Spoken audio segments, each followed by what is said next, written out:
Okay. Hi, everyone. Welcome to Ethics and Culture in Coaching, moving beyond a Western ethical code. You guys are in for a real treat today. I've had the joy of looking through the presentation already, and while they don't always follow the best rules of designing PowerPoint slides, the content is amazing. And I think you are going to really enjoy David, Ivan, and Dumi as they go through this. Just to introduce them, David is the founder of the Professional Development Foundation and a director.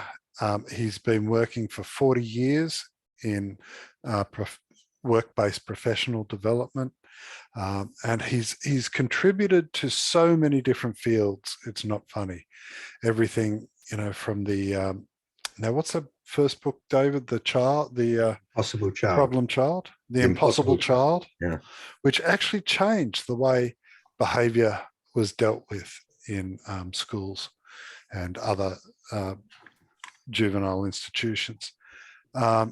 He's worked with vets, he's worked with all sorts of different people, and he's been a key figure in coaching. And so I've got nothing but the highest regard for David and his work.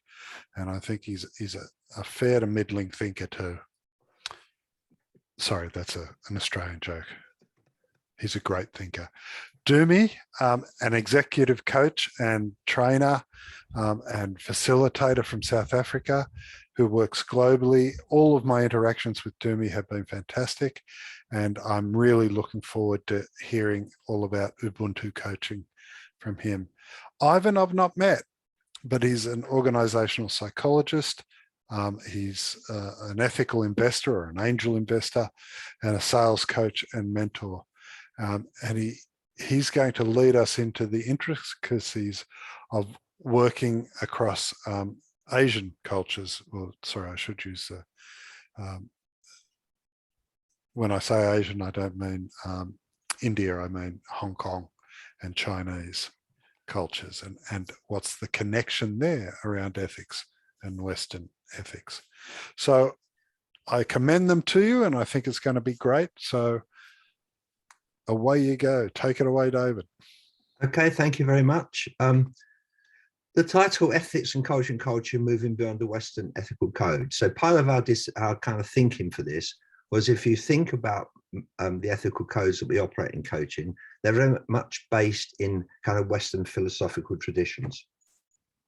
And as we think of coaching in a more global way, the question becomes, well, should we be thinking more broadly in terms of different approaches to culture, but also thinking more broadly in our approaches to ethics?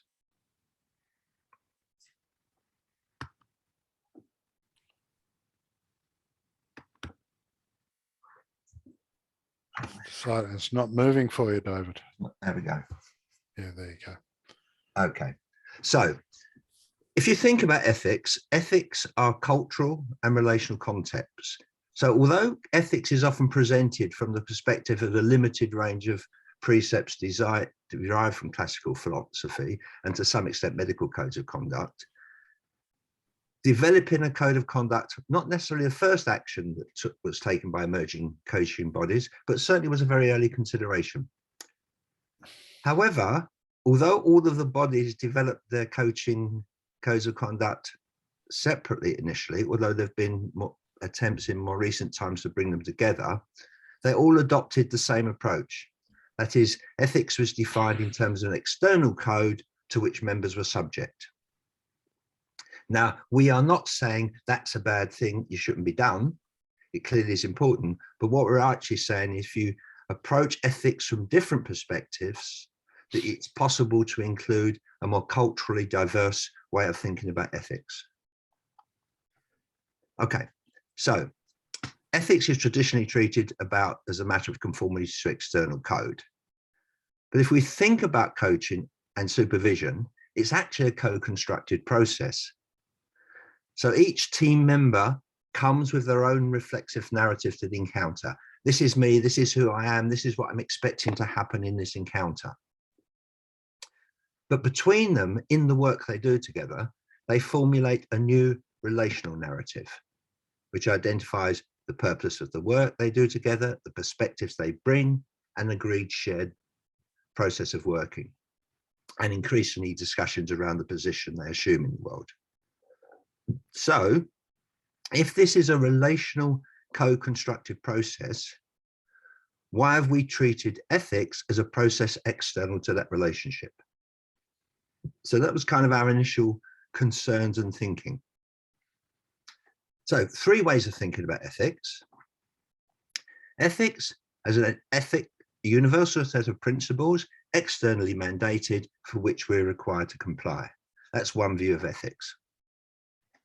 An alternative view of ethics is as an internal process. That is the concept of ethical maturity, the practitioner's own sense of moral behavior, the moral compass they use, which sensitizes them to ethical dilemmas and their willingness to engage with it.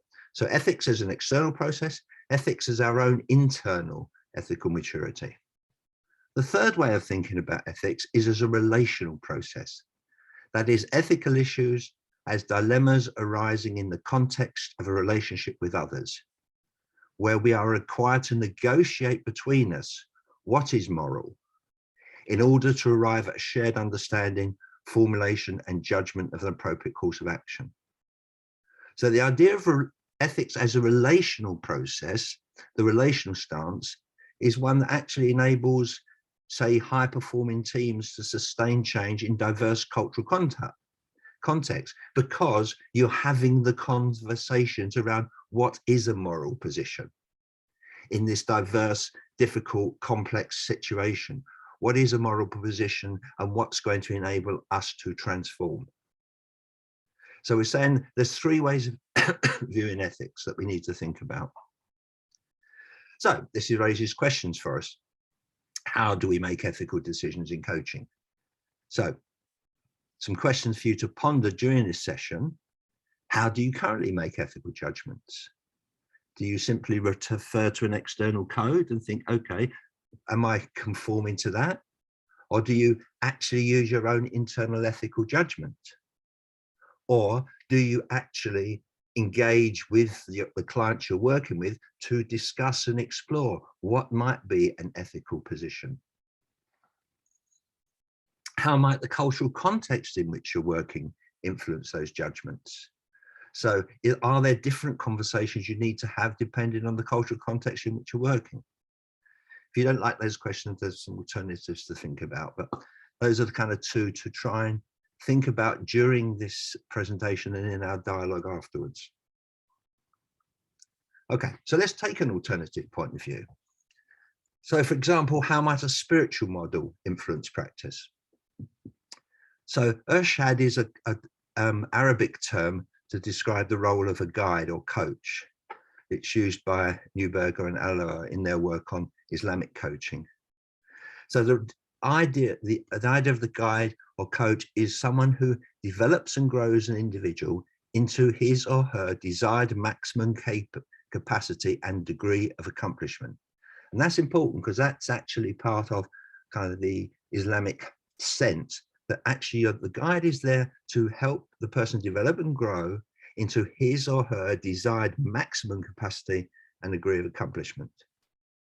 But against a framework of Muslim beliefs about God, self, others, and the world. So this approach to coaching echoes the idea of discovery, intentions, pathways, and effect. So these principles are therefore used to guide the coaching process. So it's asking us to align our lives with the deepest goals we find in ourselves, because these are considered gifts from God. Okay, so in thinking about ethics, if you're working within an Islamic context, the principles that sit behind it are the idea that the focus of coaching is about developing and growing people into their desired maximum capacity, but that needs to be placed within a framework of beliefs about God, about self, about others, and about the world. So the process that happens within this kind of model of coaching, there's 4 phases. So discovery is about asking the learner to reflect on self, relationships, and their experiences. So the purpose of that, of course, is to enable understanding of their current resources and to see their situation from different perspectives.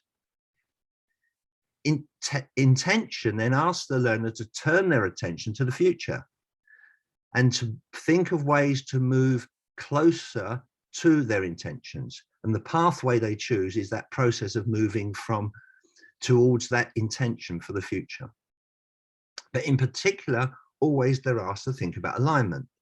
That is the pathway I'm choosing aligned with my values, aligned with my beliefs, and in particular, how might any decision I make affect the relationship with my beliefs, with myself, with my life, with the universe, and with significant others? So built within that frame of thinking about how you coach is that very, very broad view of ethics in terms of needing to encompass ideas about self, about belief, about values, about the universe, about significant others. So if we adopted a spiritual model for coaching, that's quite different from an external code, which is set out against a sense of Western philosophical positions. Okay. Now, question is, do we have Ivan? Yes, I'm here. Great. Had a brilliant, bit of a Ivan. challenge with the Zoom just now. Yeah. Okay, thanks, Ivan. So we're turning over to Ivan to look at actually ethics and Confucius. Thank you. Ivan. Yeah. Thank you, Michael, for the introduction, and David for the excellent start to our discussion today. I would also like to thank you for choosing to spend your time with us this evening on this very unique look into ethics. Bouncing off the earlier session on digital environment by Mark and Mona, I'd like to share a little bit more on the innovation work that's ongoing on my end, the area of NFTs and metaverse. For NFT, we're helping professionals transform their online personal branding into digital asset. And while in the metaverse, we are working with an educator to launch his book in a virtual 3D environment, a more immersive and unique experience for his audience, apart from the physical launch of his book. So I'll drop some links into the chat box later. If you're keen, just go and have a look at it. Let's move on to the first slide, David. My apologies.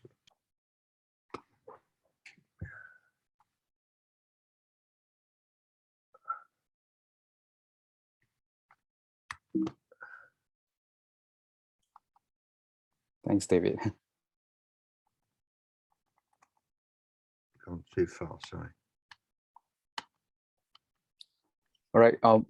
The first slide is about East meets West. My apologies, sorry. Yeah, no problem. Yeah. Oh, sorry. No problem, David. It's fine. It is a problem. I don't know why it's going wrong. You got to go the other way, David. Previous, because you're going next.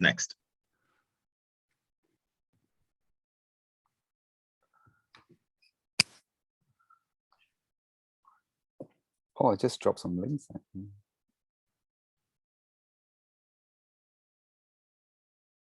I see you're taking away all my mojo now, David. How am I going to present? Sorry. Previous.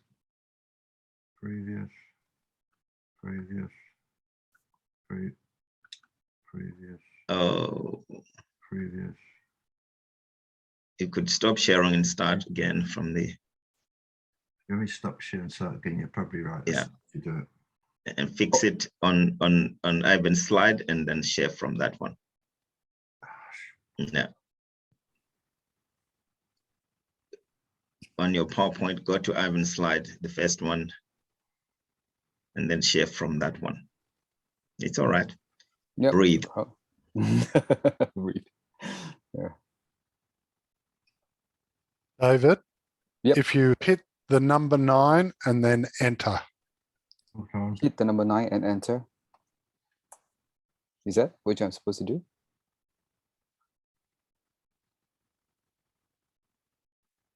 Has that taken you to the slide?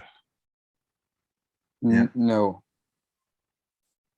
Okay, now you need to share. All right. I can share my own slides, right? Is that okay? Yeah, Let if me do you that. can, go ahead. That might be more sensible. All right, Yeah. no problem. Got it. Go ahead. Yeah. So Confucius and ethics. So thanks, David, for that.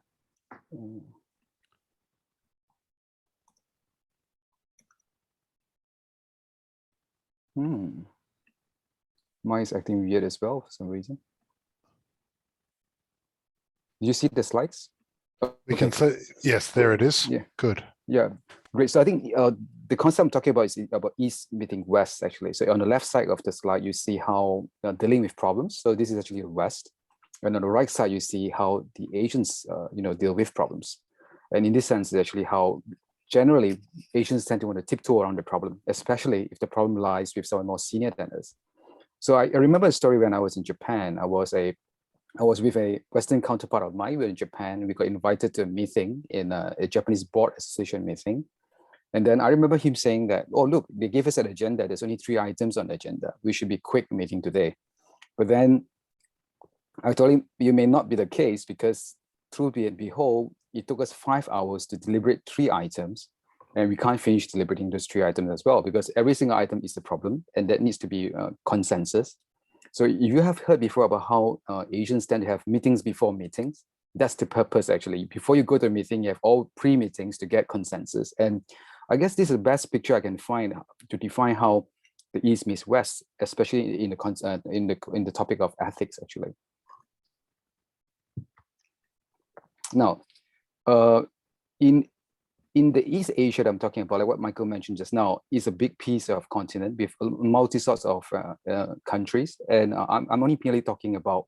I'm only merely talking about East Asia in Hong Kong, China, Japan, and Korea, and of course the Chinese diaspora. Within that the contingent of Southeast Asia and all that. So Confucius is a sage, poet, and philosopher that lived during the spring and autumn period. So during that period is a period of strife, because the imperial court of China, the central governing body of China, has lost control of all the local nobles, and these people are jostling for power.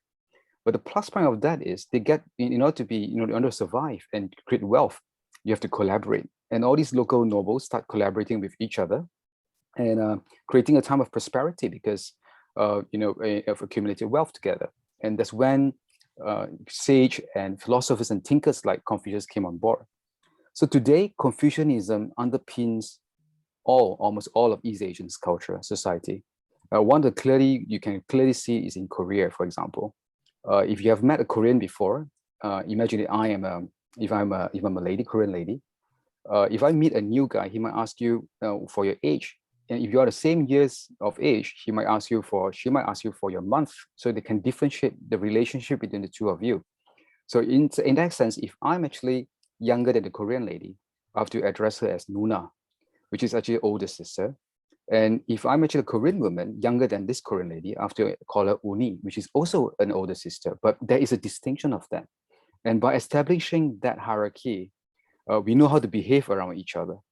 And the other example you can see, if you go to Korea or you meet any Korean company or Samsung or even LG, they will call their CEO as Mr. CEO or Miss CEO, or they call their team leader as Mr. Team Leader or Miss Team Leader. They drop the name entirely off. The reason for that, again, is if an outsider comes to a company or even internal team meets the CEO, they know how to address and behave with the CEO. They know how to establish the relationship around the CEO.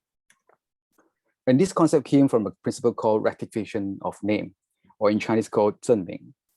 So Confucius was asked by one of the ruler of the bigger state, Qi, and he said, like, how do you get good governance? He asked Confucius. This is all in echo to what Michael in his opening speech about you're all coaching leaders and all, etc. So Confucius told this ruler that you need to let the ruler be the ruler, the minister, the father, and the son. So he believed that by associating and by giving you the correct name, that will establish your social standing, and you also can then start creating harmonious relationship together, which is actually the tenet of Confucius' teaching. Confucius teaches about how we should engage with each other in the right relationship. And there's 5 basics relationship to that. Number 1 is the ruler to the subject, the father to the son, the husband to the wife, the elder brother to the younger brother, and a friend to a friend. And in all cases, in the letters, which are the elder ones, are supposed to show kindness to the younger ones or the lower hierarchy one, and vice versa, the younger ones or the lower hierarchy one should show respect to the elder one. So that's the basic tenet of Confucius. And until today, that is still ingrained in all of society today. That also explains why in China, mentors are much preferred, because ethically, and even it's socially expected that the mentor should take care of the mentee, should provide kindness, should provide guide, should provide resources for the mentee, while the mentee is supposed to then return the favor by showing respect to the mentor. So that's to explain why mentoring is actually bigger in China than coaching. The next slide is giving face. Now, the other ethical code about the East Asian culture is this concept of giving face, or 给面子. Now, saving face is something that we are very familiar with for all of us, but saving face is really an internal thing. So I actually looked into this. While I was preparing this, I thought this picture of this man in the mirror shows a good representation of what saving face is. So he's poor, but he chose to choose the best part of his, the best suit that he has to present himself out there. So because that's how he save face for himself.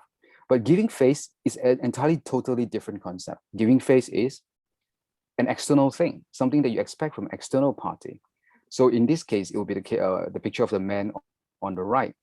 Is actually what kind of face he want to give to this man who's in the mirror, what kind of response he wants to give to this man in the mirror.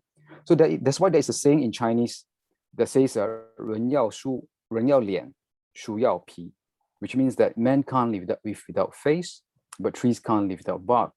And the face here is actually this concept of giving face. So we are treating you with a certain respect that although it's just the two of us having a conversation or having a meeting, I behave as though that the entire community is watching the two of us. That is giving face. Another anecdote for you to explain this is that I live in an extended family. I live with my grandparents and parents. So on the dining table, I have to address every single one person on the table before I can eat my food. So my sister being the youngest one, she has to address everybody up till me before she can eat her food. And that is actually, no one is watching us, but we are doing that out of respect. We are giving face to our grandparents and parents. And until today, I still do it outside, because so when I'm having business dinner with my clients who are older than me, I don't eat until they do, and they see that as giving face as well. So I guess in a coaching practice, actually, we also want to give face to the coachee so that when he or she leaves the safe space that we created, she can feel confident because we have shown her respect. We give her face. We don't point out her or his or her mistakes outrightly. Of course, the coachee is expected to then give respect to the coach by being on time and do the preparation work prior to actually attending the coaching session. That's all I have for the ethics and culture on Confucius. I'm happy to answer questions after this. Over to you, Dumi. Would you want me to handle this for you, or you can handle it yourself? You're on mute. Thank you. Thanks, Evan.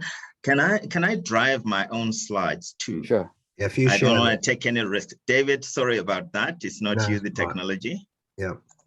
Yeah. So I'm going to drive my own slides and take it from there. So tell me if you can see my slides, Ivan, David. Yeah. Yep. Yeah. We're good to go. Thank you. Thanks, David, for the introduction, and thanks, Evan, for that. I'm not sure. I'll call it Ivan or Ivan. Yeah. You know, I keep changing. Perhaps been calling you Ivan, Ivan, and all that. Thank you very much for that. I'm going to talk to you about Ubuntu and ethics. Ubuntu is a global phenomenon, and this word is from the Nguni languages in Southern Africa, like my own language. I'm Zulu. isiZulu is the language. Zulu is the nation, the people. So in the isiZulu language, Ubuntu means I am because we are. It's about human interconnectedness. And in my view, that's home for anything ethical. It's really about the goodness of humanity. It's who we are originally as human beings. So all of you I'm talking to here, your brothers and sisters, uncles and aunties I'm talking to you from back home, where humanity came from in Africa. So I'm representing all the all the people from back home over this side. So wherever you migrated to, how many millions of years ago, this is a voice from home. So listen carefully. Ethics. When we talk about ethics, what is this thing we call ethics? And for me, it's really about moral grounding of who you are and where you are and what you represent and what you stand for. And it's got to come back home to who we are. So Ubuntu, I am because we are. And in isiZulu, when we greet in the Zulu language, we say sawubona, which literally translates to I see you. And that's the beginning of any relationship, any engagement, any connection with anybody.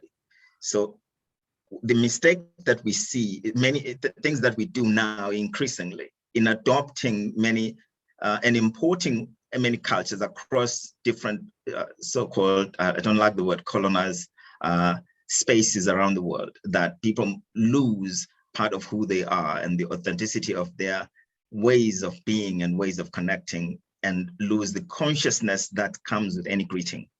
When I used to run to school about 7 kilometers one way every morning, barefoot, for that, if I passed by any elder or anyone along my journey running to school, if I run, meet an adult, I slow down, stop, and greet them without even knowing who they are, where they were from. That was the practice, and that was inculcated, ingrained in me. So whenever I meet someone, I greet them.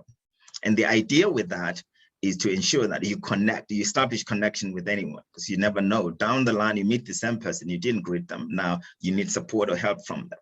Greeting establishes connection. It's the essence of human connection. But greeting, there's sterile greeting, there's conscious greeting. Conscious greeting lays the foundation for ethical conduct. And we need to greet consciously, because then we're laying foundations for connection beyond the transactions and other so-called dependent relationships that we create to save one interest or the other. So we've got to connect both, not just the head and the heart, but from your whole being. You greet someone with your whole being. And for many people, it's a waste of time greeting, but it's an investment. It's contracting 101. Starts with greeting, and nothing is more ethically sound than laying that foundation like that. And there are many ways of greeting, but the idea is to greet consciously, to ignite real connection. And that, to me, lays the foundation for ethical conduct. And as coaches, we call it rapport building, we call it contracting, and many other ways, things that we call it. And we do it in a way that is, for me, we've got to be present fully in that. And we lose that presence when the greeting is fleeting. It's a momentary thing that I must tick a box and move on into the real business of it. You lost a massive opportunity right there when you connect. And this is why, for me, in the ICF, we have demonstrating ethical practice is the first one on the core competencies. And embodying a coaching mindset includes really recognizing the client as they are. And I'm here to tell you that the world needs more human connection as the common currency for human relationships more than ever before. And the coaching, Michael, I'm not going to call it a profession from now on ever. Maybe I will later on, justifying it, but as a field of practice. I loved your distinction this morning, by the way, Michael. Thank you for that. And so Ubuntu and ethics, this is part of the essence of it. Ubuntu means that I become less than I can fully be when I inadvertently or intentionally contribute towards restricting you or others from becoming who you or they can fully become. So that move, that shift to recognize that who I am has a mutual dependency with who you are, that if you're reduced, I am somehow reduced too, whether I'm aware of it in the moment or not. And the world needs to learn from that.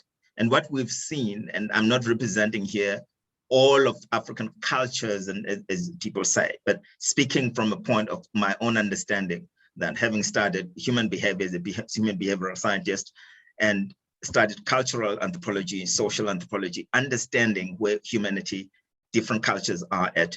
I believe that we have a lot of work to do to find each other again as human beings across the constructed, superficial differences that we have been brought up to believe are real.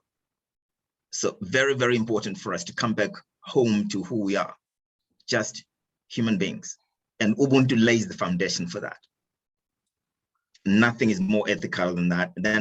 So Ubuntu is not just an African thing, by the way. It's a global phenomenon that is best understood experientially. You've got to experience it to really understand it. And we've seen this many times. Michael, in Australia, with the fires, or in California, those fires or floods, or right now in Ukraine, where there is major human suffering or strife, you start to see human beings leaning towards that to say, how can I help? That's what's natural to us all. And that's the essence of being human. But what the Western world does, and this is very generic, excuse me for that, is that it focusing more on more Anglo-Saxon, focusing more on the individual and pedestaling the individual above everything else. And what we're saying in Ubuntu, and we see this in Asian cultures with the greeting of Namaste, the light in me recognizes the light in you, and in other parts of the world, that the emphasis is on the collective. So the Western narrative of the individual being the primary focus has a lot to learn from other cultures. And it's been exported and then imported into these spaces. And we need to come back to transcending and including. I'm not saying it's bad, there's value in that. It's about looking at that it's not too dominant that it destroys other ways of being that are relevant for us. And in ethical practice, we've got to recognize that nothing should be more dominant or taking over or even decimating other ways of looking at ourselves, at our world. We need to start to appreciate that it's us and it's not a zero-sum game that if your way or no way. It's your way and my way together, our way. We co-create new ways of being that make us all bring our best gifts into our shared spaces. Very, very important not to misunderstand that in that we're saying, get rid of this, replace it with this. No, include and transcend. So Ubuntu, there's no right or wrong in this. And there is a right and wrong depending on where you are, but what is wrong to you may actually be right for somebody else. But it's understanding that globally the profession, yeah, you see that, Michael, needs ethical grounding in Ubuntu principles and values of genuine mutual respect to end the global tag. We can't call or say coaching is global right now. Is it really? That's the question. And even calling it that, calling global program is ethical. I work a lot with the ICF, and the idea is to push coaching, to support coaching, promote coaching, and take it to every corner of the world and make it, because the world needs coaching now. I'm saying here, needs coaching that is alive to what's going on in each local context. And that's the Ubuntu way of doing it. So coaching is a sacred service, profession, Michael, field of discipline, whose ethics must be drawn from every corner of the world where coaches operate. And none must feel like, just need to bring this in and work with it like that. Later on, we have a session where we talk from people from speakers, presenters from Latin America, and we'll see that. So David, I'm coming close to ending on that. The one word I want to leave everyone with is these two phrases or terms, Ubuntu intelligence. Ubuntu intelligence, which is that we grow new mindsets and especially new heart sets to enable us to see the self in the other, and most importantly, to feel genuine empathy, something that I call intense empathy. I can share more on that, those that are interested, and authentic, genuine connection with other beings as they are, not based on a narrative that's been borrowed from some historian or some anthropologist somewhere. Some fun, like I'm taking a dig at anthropologists. No, I'm not.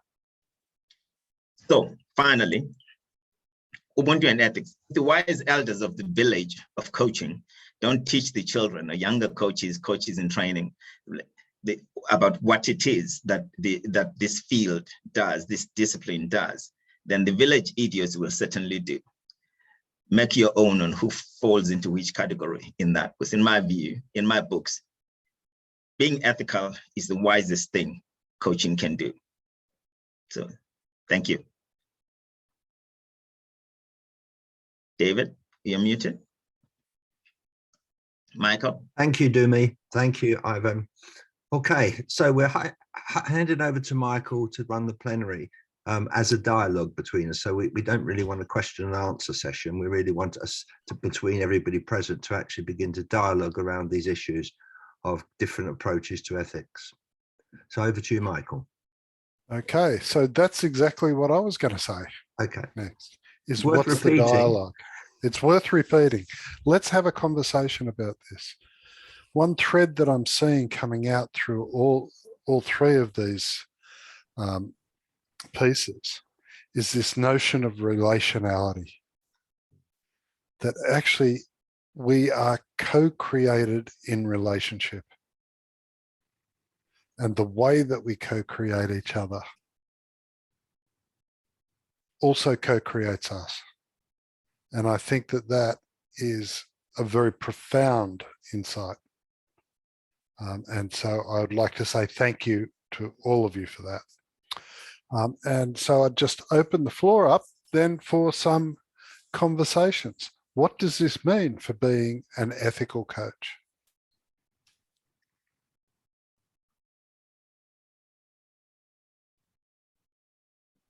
Feel free to unmute yourself and start talking.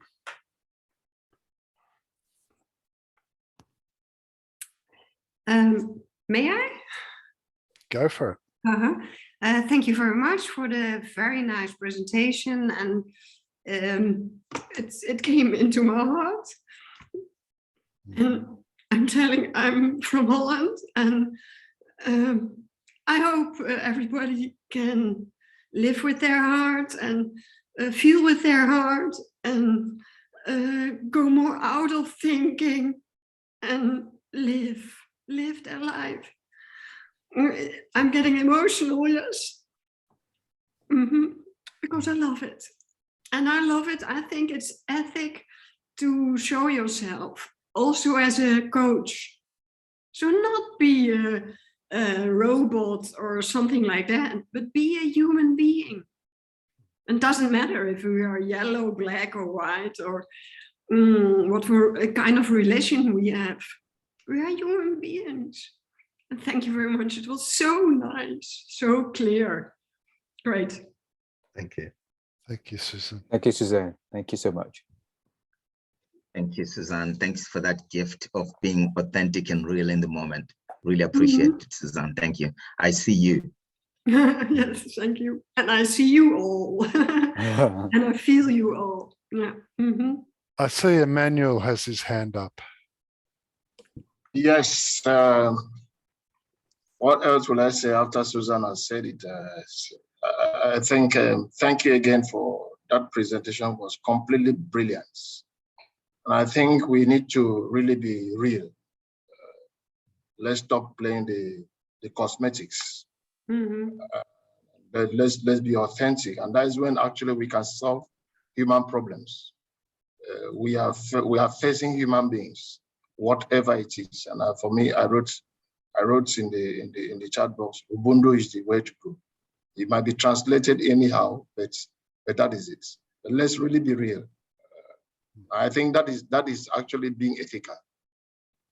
Every other things, I think that is where being ethical starts from. Thank you. You're welcome. Thanks, Emmanuel. Natalie, you had your hand up. Sorry, I'm struggling with the tool. Well, thank you for, I mean, it's very enlightening for me to try to answer your question. What does this mean to be an ethical coach? I think it's to be able to remain in conversation, to spend this time. We are from all over the world, to be able to question our practice in terms of ethics, to be and really to force ourselves to open up and to remain in relationship with our clients, with our world, with what makes us, not so great also. So thank you for all these eye-opening materials that you're bringing to us. Rajwant.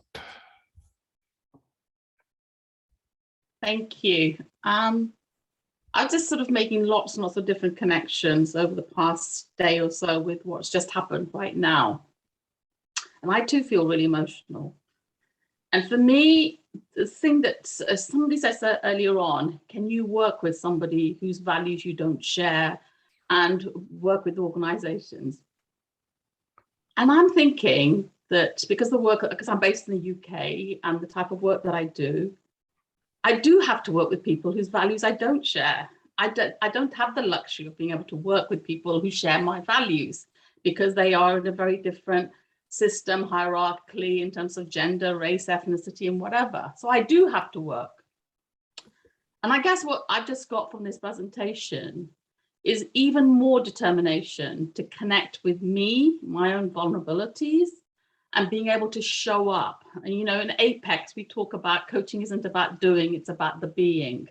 And for me, that's what you've just really highlighted in the 3 presentations is how do we really allow ourselves to show up as who we really are with our vulnerabilities, woes, and everything. And because that's where I think the shift is going to happen. Because in us being able to do that, in us being able to connect with who we are, we're then able to see other people and they're able to see us. Because I don't think that people see everybody in the way we need people to see because of all the dynamics around race or gender, whatever, that we have been played out. So, you said, I see you. Yeah, and that's what it felt like in that presentation, that you saw who I was, because I can relate to your story and so on. So thank you for that. And I guess what it's done for me is to give me even the need for me to give myself permission to show up as who I really am, as opposed to what other people think I should be when I walk into a room. So thank you. Thank you, Rajwant. Jean Elvira.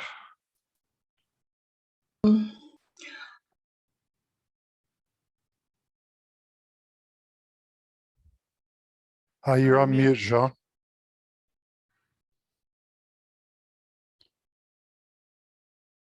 I'm not going to add something really new, but I could feel from where I am that we were all connected when we were talking. There was something very special. You can just remember what happened in your body when those presentations were going on. It's really magic, and we even don't need to talk.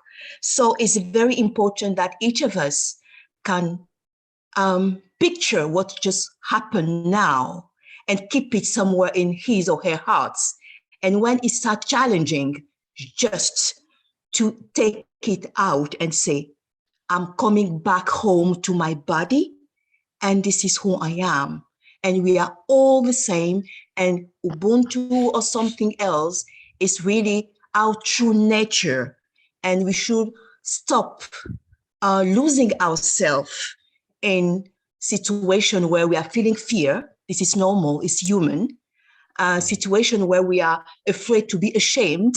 This is normal, it is human, but always coming back to the center, back home to our body, thinking and feeling that all the other person are the same as who we are. Thank you. Thanks, Jean Elvira. Linda. Hi. I'm in France now, but I spent many decades in East Asia, which was a real eye-opener for me when I was much younger, because the values and the way of operating are so different. I was in Japan, Hong Kong, China, Thailand, and elsewhere.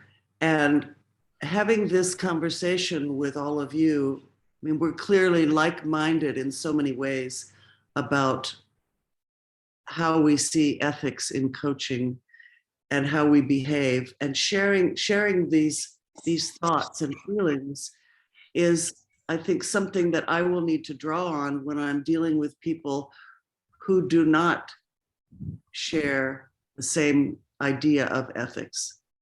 All we have to do is look at what's going on now in the Ukraine to see that, and in the US and elsewhere, there are so many people who do not have an ethical sense, and we often end up working with people whose ideas are so different from ours. So I find this conversation so encouraging and supportive, and I want to thank everyone who's presented and who's commented. Thanks very much, Linda. I guess a question that's arising for me in some of these comments is, yes, we can work with people who don't share our values. But the question becomes, how do we work with those people?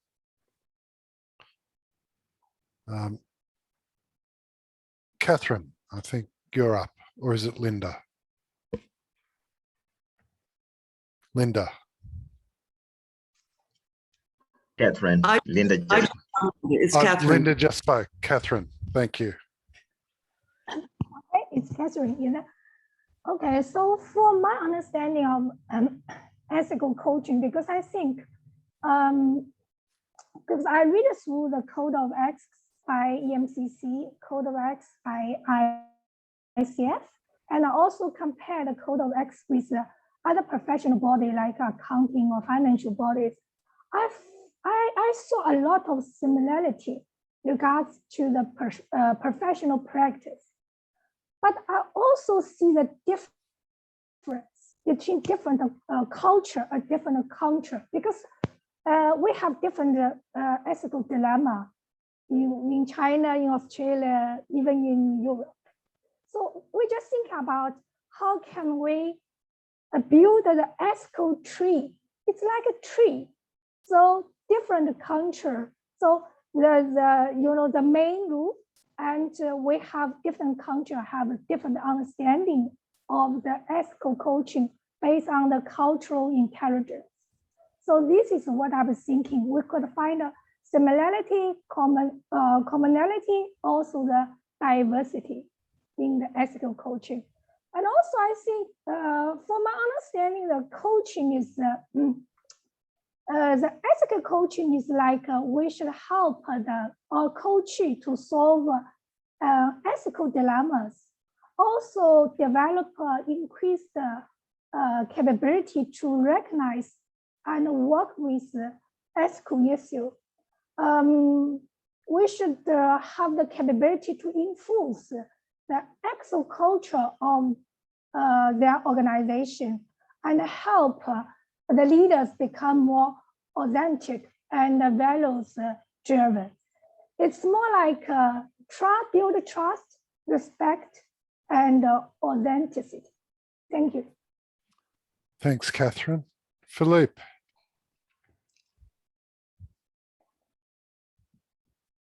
Yes. I just want to congratulate the panel. I was really touched by your example of, you have powerfully illustrated the idea that we can learn from different perspectives, from different cultural perspectives, and each of you has shared gems from your cultures that we can learn from. And so this is dear to me, as some of you may know, because the notion of leveraging cultural differences is something I've been speaking about for a long time. And I'm glad to see that what you're talking about resonates here with the audience. I think there is a need indeed to have ethics informed by multiple cultural perspectives, not only so that we can adapt to different cultures, but here we got a sense that we can really learn from those cultures, from a variety of cultures. Another theme I think that I want to emphasize that really resonated with me is the interconnected nature of reality. And you can find this in different traditions, by the way, in quantum physics, in Jung's collective unconscious, and Martin Buber, the notion of I-Do, really sounded similar to what you talked about, the idea that we go beyond models and ticking boxes, and we just turn to somebody with our whole being to meet the person as a whole human being. It's interesting to see that this concept you spoke about was the same from a different cultural perspective. So thank you very much. Leveraging differences, interconnected nature of reality, informing ethics from different perspectives. Well done. Thank you, Philippe. I'd just like to make a comment that much of what's been spoken about can be summed up in some ways by a quote from the late Ralph Stacey. We're talking about complex systems. That we are, that the quality of the conversation determines the quality of the system. And that we are really the sum of our conversations. And so the question becomes, what is the nature of those conversations? So I'd like to invite, sorry, Julianne and Nadine and Lise and Jeff, I'm not going to leave you out, but I'd just like to invite our presenters to say something if they've got something that they're hanging on to. Yeah. I think, you know, what we're trying to do is actually recognize this issue of this relationship by what's going on in this conversation between us, that actually we are needing to draw upon and create a moral position which makes sense in terms of that relationship. And so it is not, as we said at the beginning, it's not about saying we don't have external codes, but we do have to think about how we think about ethics internally, but also how we think about ethics in relation to other. And I think that's the central thing for me. Timmy, have you anything to add at this point? How much time do you have? Yeah, thanks, Michael. We have another 24 minutes, I believe. Yeah, no, it was just a joke on that, Michael. Yeah, the point I wanted to make is one, first is gratitude, really appreciation of all the comments and the resonance and the fact that people understand or people get what you're trying to say as a panel. Spend a lot of time discussing this with David and Ivan. One big part I want to share here for me is big for me is my take, my perspective is not all encompassing. Each and every one of us, especially as coaches, need to check ourselves and ask ourselves, how domineering am I with my perspective? So hold on lightly to your truth or to your well-established, tried and tested way of showing up, and try something else from the other person's point of view, or meet them somewhere along the way. Be gentle with who you are and how you impose it on others. Thanks, Dumi. Ivan, do you have anything you'd like to add? I think one of the things that really sparks my interest today is like about digital environment. All this cultural thing, how does that get transposed to a digital environment? I mean, like in the metaverse, for example, or even how does all this cultural thing can be brought forward to that environment digitally as metaverse become more and more profound in our work or even in the coming future to come? I think that's the question I'm asking myself. Secondly, I also take a good look into ethics. The reason why I'm going to ethics is because of mentoring, because I see how mentors are doing mentoring over in Hong Kong, and I feel that there is a need for ethical code. But the relationship of mentoring itself, or because of the cultural expectation of mentoring, that already put the mentor at a different level of expectation. So ethically, no one is actually questioning their ethics, so to speak. And my thought is still to investigate ethics from not just culturally, but me as a mentor or me as a coach in relation to the coachee or the mentee. I think that's also something that I'm still struggling with, actually. Thanks for the question, Michael. Thanks. I think that's a really important question. In our digital world, how does Ubuntu work? Have we become, or who do we become in our relationship with that digital world? Julianne, sorry to keep you hanging there. I find this fascinating, so it's not difficult to hang. I'm experiencing dilemmas here. The approximation of multiple truths. For instance, yes, we need to be real, and there are multiple realities out there, not just our reality. And to Dumo's point of holding things lightly. The other dilemma for me is that yes, we all are human. Yes, we all share some both intrinsic, I don't know what the word would be, of ourselves as humans. But to say I don't see Blackness, I don't see someone's culture, I just see them as human, kind of denies who they are in the wholeness of themselves, because their experience are different than my experience of being a white person moving through the US. Anyway, I can only speak of my culture.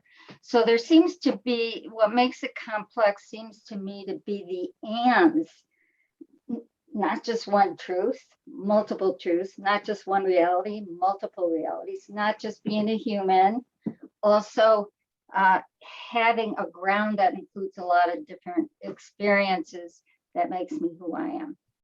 So I think that's a great comment.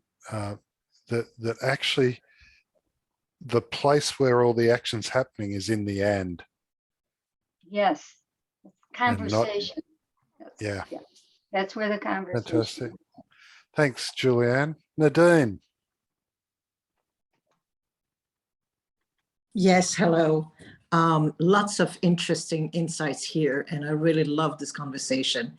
Talking about conversation, I don't know if you know about Theodore Zeldin book, Conversation, The Art of Conversation. I would really encourage everybody to read that little book that talks about the history of conversation. To come back to ethics, it was mentioned previously, ethics through a relational process.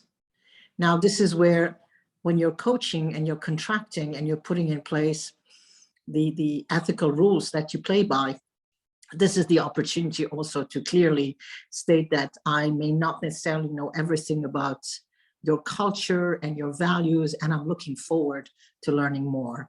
And so when we come with this kind of open-mindedness, open-heartedness, and open will, we don't need to be expert of whoever's cultures or values. We can just be present, curious, and open to just ask them like, well, I'm intrigued by this, and explain to me how your thinking goes about that, because everything has an internal logic to it. So if you keep yourself out of that container where there is safety and trust, and because there is trust, there's safety, the other person will not feel judged or criticized and will just literally give you on a silver platter what you need to know and understand about it. And then whether you agree or disagree, it's not about you. It's about understanding the logic of the system that person is coming from. And inside that system, ask still the powerful questions that would let that person find his or her own answers. So again, it's not about me as a coach with my own values and my own culture. It's all about just remaining open and curious. And that demands, I feel, and I think, a certain degree of ego maturity. If you come from a world where your ego maturity is about black and white, either or, that's going to make it more difficult to deal with somebody who might have more of a both and perspective. So you need to know when you're coaching somebody that is, you know, it's over your head, and recognize your own limitations. That's just I wanted to share right now at this point. Thank you. Thank you, Nadine. Jeff. Yeah, thank you. Real pleasure hearing all the conversation this morning. Some really insightful comments from both the panel and the audience. I was just thinking myself about, you know, I'm originally from the United States. I've lived in Ireland for almost 14 years. And, you know, I'm very conscious of the fact that many of us here, not all of us certainly, probably operate in the context of the Western world, which means we have a very particular definition of what we see as good and bad, or as truth or success or whatever that might be. And And there's a really strong slant towards individualism, I think, in Western thinking, which I just find kind of, this was really refreshing amidst the backdrop of what the world, I think, is screaming for right now, which is for us to think and act more as a collective. I can't help but think about everything that's happened with COVID and how, you know, people respond to this in different parts of the world. People in Asia have been wearing masks for decades now after the things that happened with MERS and SARS, and people in my country of birth are fighting against doing things that protect others around us. And I think the same could be said for consumption. The way that we think of progress economically is kind of driving us off a cliff. So I just found it was really interesting to be able to help us to all consider this other perspective, to bring a bit more of a thought around collective growth and a flourishing future for all of us, as opposed to maybe some of the individualistic kind of thinking that often permeates Western society. So thank you. Thanks, Jeff. I think it's a great comment. Lise.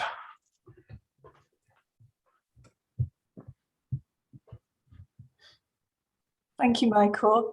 Well, isn't this a wonderfully rich conversation or dialogue, which is not to be unexpected when we look at who's online today? And I think sometimes we get caught up in our own world in terms of we use our own language, we talk about our different perspectives in our different fields.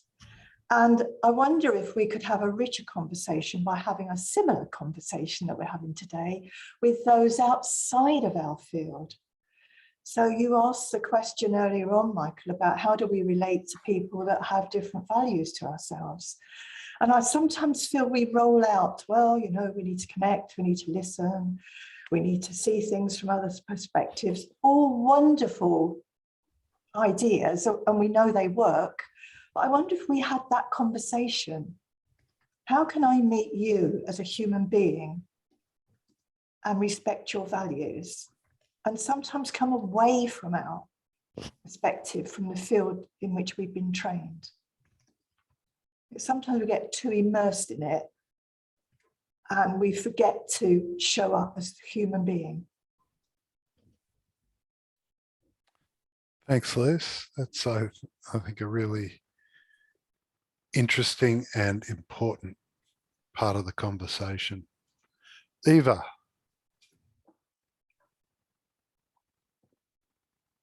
You're on mute, Eva.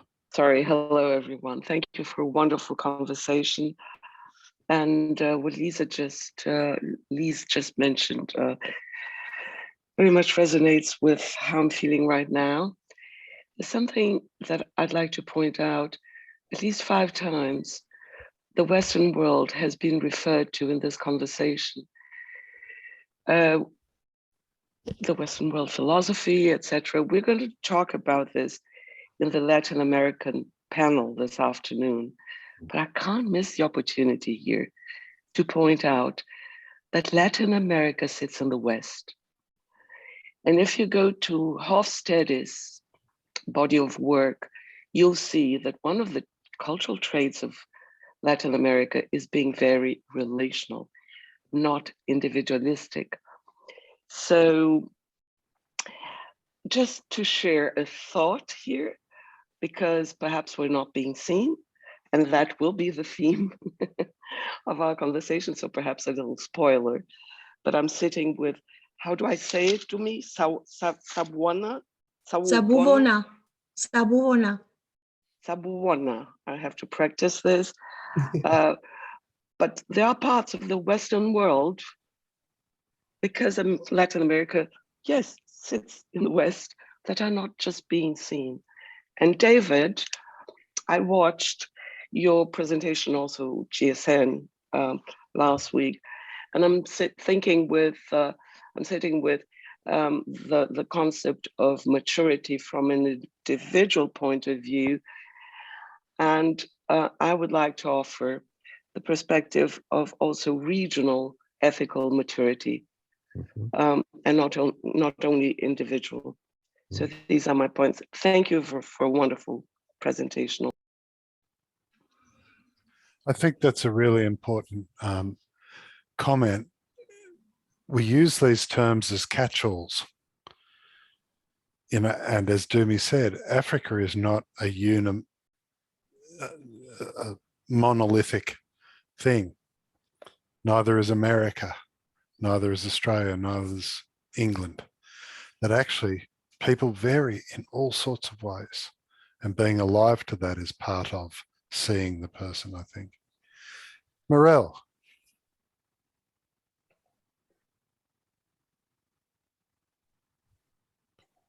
I loved the way you curated this session, the three of you.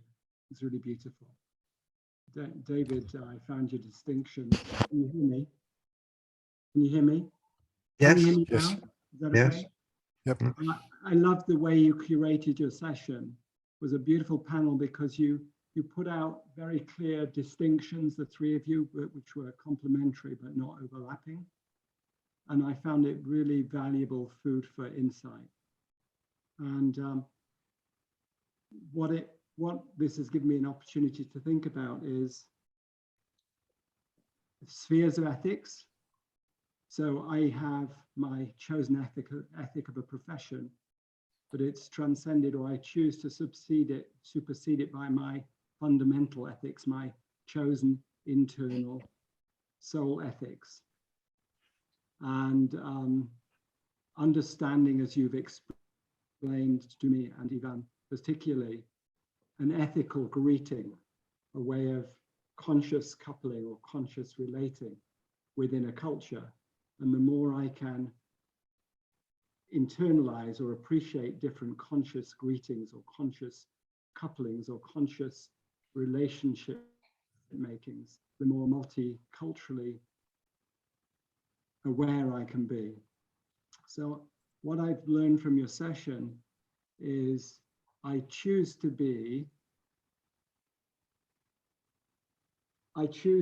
able to listen for and onboard different ethics. Now, one of the conversations we've had for the last 5-6 years in the ICF Foundation has been about whether coaching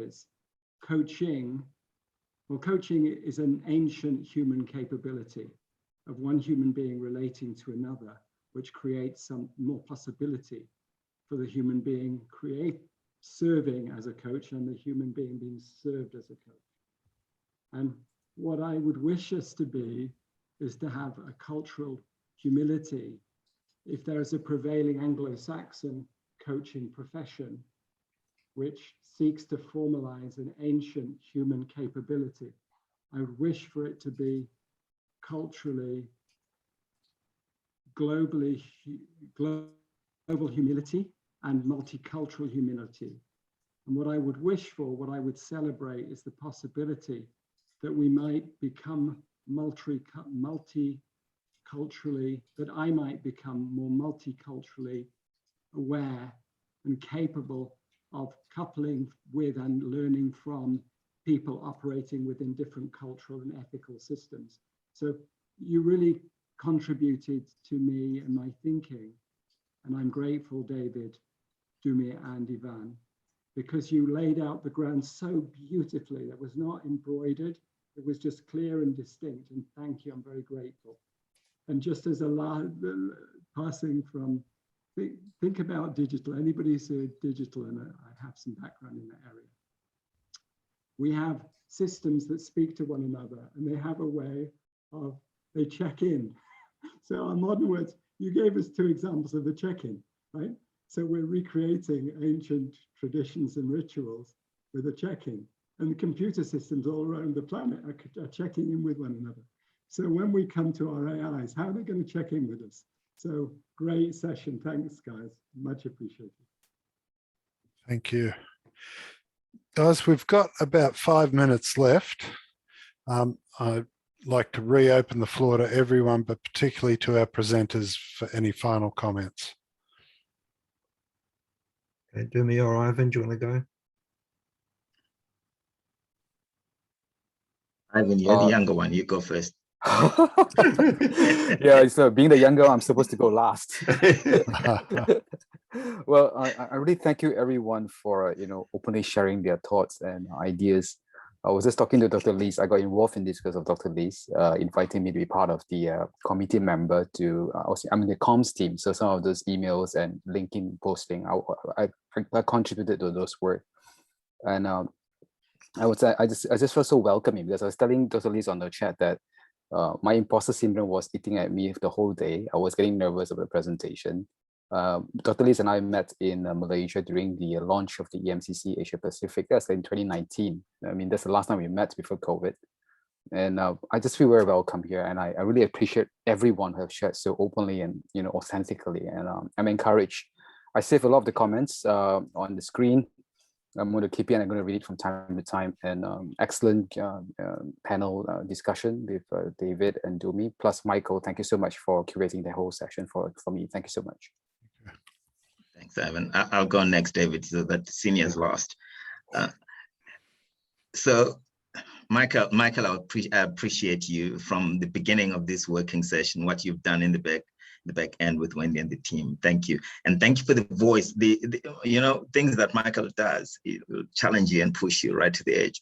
I love that. Thank you, Michael. And my final message is about gifts. Gifts. I'm not talking about Valentine's. I don't know who Valentine is, so I don't believe that. Christmas, holidays, gifts, wrap packages. The gift, I want to say, we always talk about human beings have gifts. And my message to you is human beings are gifts.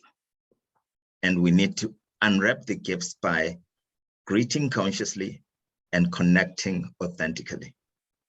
Then we find the gifts within. Thank you. Okay. I'd like to thank everyone who's participated. Dumi, Ivan and I spent quite a lot of time just thinking about this presentation and discussing it and thinking how we're going to go about it. And, we've offered it as a gift of saying, actually, there are different ways of thinking. It's worth us considering them. We weren't setting out to say you should or shouldn't do this way or that way, but rather to invite you into a conversation. And thanks for Michael for curating that, but also thank you for everyone who's participated for actually accepting the invitation into the conversation and having the conversation and sharing their own sense of self as part of it. So we're grateful for that because that's what we hoped would happen. So thank you all. Well done. And as the host, I get the final word. And I said at the beginning, you were in for a treat. And I think I was shown not to be lying. This was a great treat. And there's one little saying that I'd like to share with you that I think might sum up a lot of what's happened here today. I think it's a Zen saying. It goes, you think you understand two because you know what is one and one is two. But you still need to understand the and. So I think, thank you guys for taking us to the place of and. Let's give them a round of applause.